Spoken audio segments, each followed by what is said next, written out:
H5 public news ನಿಮ್ಮೊಂದಿಗೆ ನಾವು. ನೀವು ಪತ್ರಿಕೆಯಲ್ಲಿ ನೀವು ನೋಡಿದಿರಿ, ಮಹಿಂಪುರ ಅಂತ ಹೇಳಿ ಗುಲ್ಬರ್ಗಾ ಜಿಲ್ಲೆಯಲ್ಲಿ ಬರ್ತದೆ.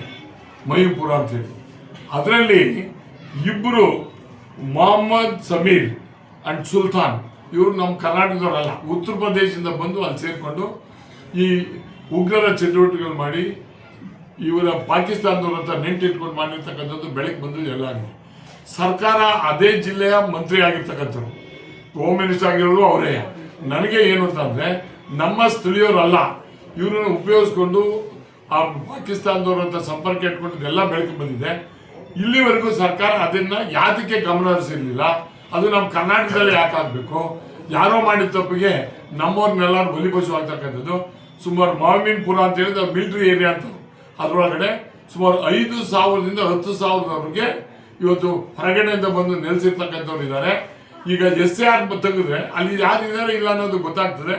ನಾನು ಸರ್ಕಾರಕ್ಕೆ, ಮುಖ್ಯಮಂತ್ರಿಯವರಿಗೆ, ಹೋಮ್ ಮಿನಿಸ್ಟರ್ಗೆ ಒತ್ತಾಯ ಮಾಡ್ತಾ ಇದ್ದೀನಿ, ಈ ರೀತಿಯಾದಂತಹ ಚಟುವಟಿಕೆಗಳನ್ನು ನಿಯಂತ್ರಣ ಮಾಡ್ತಕ್ಕಂಥದ್ದಲ್ಲಿ ಮುಂದಾಗಬೇಕು. ಯಾರೇ ಆಗಿರಲಿ, ಯಾರು ಸಂಪರ್ಕ ಇರಲಿ, ಮೊದಲು ನಮ್ಮ ದೇಶ ಮುಖ್ಯ, ನಮ್ಮ ರಾಜ್ಯ ಮುಖ್ಯ, ಆ ರಕ್ಷಣೆಯನ್ನ ಮಾಡಬೇಕು. ಬೇರೆದನ್ನೆಲ್ಲಾನು ಮಾತಾಡ್ತೀರಿ, ಇದನ್ನ ಮಾತ್ರ ಮಾತಾಡಕ್ಕೆ ನೋಡಲ್ಲ. ಇದರಲ್ಲಿ ಯಾರು ಮಾಡಿದಕ್ಕೆ ಎಲ್ಲಾರನ್ನೂ ಬೈತಕ್ಕಂಥದ್ದಲ್ಲ. ಯಾರು ನಿಜವಾಗಂತ ಕಲ್ಪಿ ಇವನಿಗೆ ತಪ್ಪಿಸ್ತಿರ್ತಾರೆ, ಅವ್ರಿಗೆ ಶಿಕ್ಷೆ ಆಗಬೇಕು. ಅದನ್ನು ಕೂಡಲೇ ಅವ್ರನ್ನ ಆಗಲೇ ಬಂಧಿಸಿದ್ದಾರೆ.